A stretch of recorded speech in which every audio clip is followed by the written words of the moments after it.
ইউনূস পয়গম্বর বলেন, ভাই জিবরাইল আর সূর্য হয়ে গেলাম রে, এত মজার আওয়াজ, এত মজার আওয়াজ, সাগরের তলদেশে কিসের তো আওয়াজ, গুনগুনি ঝনঝনি আওয়াজ, মজাই তো লাগে।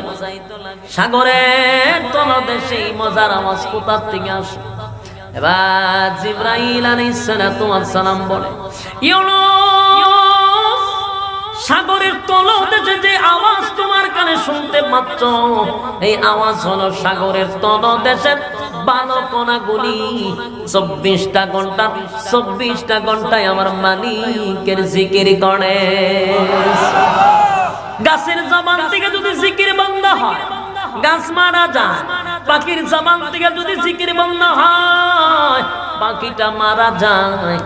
নদীর জবান থেকে যদি জিকির বন্ধ হয়, নদীটা মরা নদী হয়ে যায়। আল্লাহ কয়, মানুষকে বানাইছি জিকিরের জন্য, মানুষ জিকির বন্ধ করলে আমি আল্লাহ মারি না। গাছ, পাখি, সাগর, নদী, নালা, কীট পতঙ্গ জিকিরের জন্য বানাই নাই। জিকির না করলে তাদেরকে মেরে ফেলি। ঘটনা কি? আল্লাহ কয়, গাছকে আমি জিকিরের জন্য বানাই নাই। গাছ যতদিন জমিনে দাঁড়াইয়া আমি মালিকের জিকির করবে, ততদিন গাছ জিন্দা থাকবে। পাখির জবানে যতদিন জিকির থাকবে, পাখি জিন্দা থাকবে।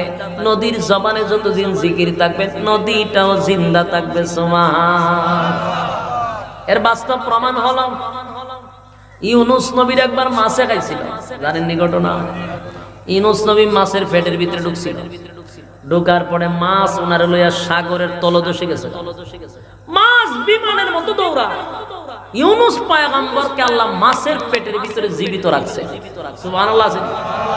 40 দিন আল্লাহ মাছের পেটের ভিতরে সিলা লাগাইছে। সুবহানাল্লাহ। তো এই মাছ একদিন সাগরের তলদেশে চলে গেছে। ওখানে যাওয়ার পরে ইউনূস পয়গম্বর দেখে একটা শব্দ শোনা যায় সাগরের তলদেশে, মাছের পেটের ভিতরে বয়ে বয়ে শুনে গুনগুনি আওয়াজ, ঝনঝনি আওয়াজ। এর এত মজার আওয়াজ সাগরের তলদেশে কোথা থেকে আসে? ইউনূস নবী এমন চিন্তিত যে এত মজার আওয়াজ সাগরের একেবারে অতল তলের দেশে চলে আসলো। চিন্তায় যখন পড়ছে, আল্লাহ জিবরাইল আলাইহিস সালাতু ওয়াস সালামকে মাছের পেটের ভিতরে পাঠাইছে। আপনার এলাকা সুবহানাল্লাহ আছে? এটি কই রাখছে?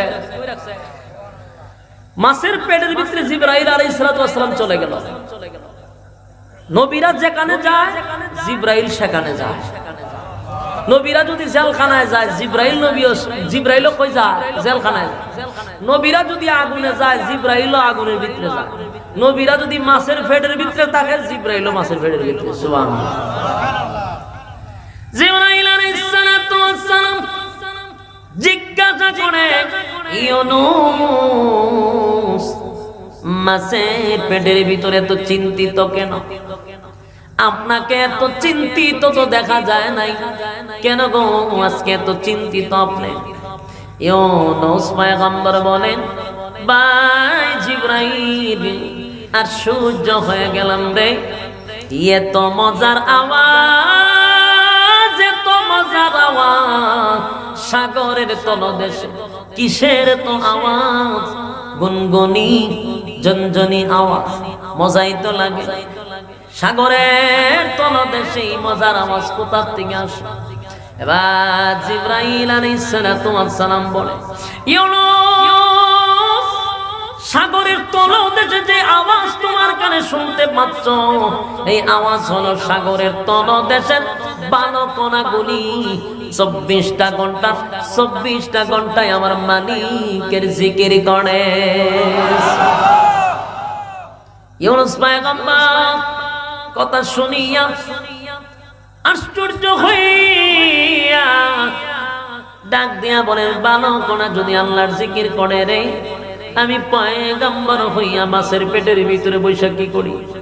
সাথে সাথে জিকির করতে লাগলো, লা ইলাহা ইল্লা আনতা সুবহানাকা ইন্নী কুনতু মিনাজ জালিমিন লা ইলাহা ইল্লা আনতা সুবহানাকা ইন্নী কুনতু মিনাজ জালিমিন। আল্লাহ রাব্বুল আলামিন বলেন, ইউনূস তুমি আমি আল্লাহর শরণাপন্ন হইছো। আল্লাহ ডাক দেয়া কয় ফাসতাজাবনা লাহু ওয়া নাজ্জাইনাহু মিনাল গাম্মি।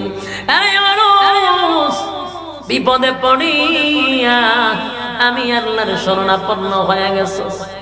আমি আল্লাহ তোমার জিকির শুধু শুনছি তাই নয়, আমি আল্লাহ তোমাকে কঠিন থেকে কঠিন মুসিবত থেকে উদ্ধার করব।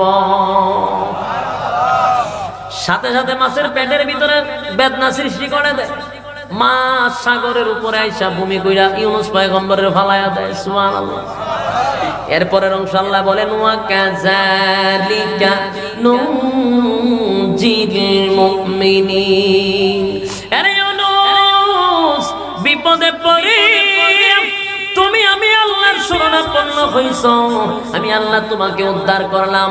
আর ওয়া কাযালিকা নুনজিল মুমিনিন, পরবর্তীতে যারা আমি আল্লাহর শরণাপন্ন হবে কিয়ামত পর্যন্ত আমি আল্লাহ ওয়াদা দিলাম মুসিবতের মধ্যে পড়িয়া যদি আমি আল্লাহর শরণাপন্ন হয় আমিও তাদেরকে হেফাজত করব। সুবহান। তাহলে বলুন তো দেখি, সমস্ত মাখলুক কার জিকির করে? আল্লাহ কি সব মাখলুক জিকিরে লেগে বানাইছে? বানাইছে মানুষ এবং জিনকে। মানুষ জিকির করে না। আল্লাহ কয় যদি জিকির না করস বান্দারে তোরে আমি দুনিয়ায় মারবো না, কারণ তোর জন্য জান্নাত, তোর জন্য জাহান্নাম। জিকির করলে জান্নাত পাবি, জিকির না করলে জাহান্নাম। কথা আমার বুঝতেছে? এই জন্য আমাদেরকে দুনিয়ায় আমাদেরকে পরীক্ষার হলে বাধা দেয়, বিনিময়ে জান্নাত আর না হয় জাহান্নাম। আল্লাহ কয় যখন তুমি দুনিয়া থেকে বিদায় হয়ে যাবে তোমার রেজাল্ট শুরু হবে। কথা বুঝতেছে? ওই যে কইছে তোমাদেরকে মাটি দিয়া বানাইছি, মাটিটা মিশাইছি, মরার পরে মাটির সাথে মিশেননি। আল্লাহ কয় তৃতীয়বার তোমাদেরকে সেই মাটির থেকে আমি দাঁড় করাবো। মানুষগুলি মাটির থেকে দাঁড়াই, হাসরের মাঠে যখন সিংহায় ফুক দিবে তখন মানুষ মাটি ঝাড়তে ঝাড়তে উলঙ্গ অবস্থায়, পিপাসা অবস্থায় হাসরের মাঠে দাঁড়াবে। কথা বুঝতেছেন?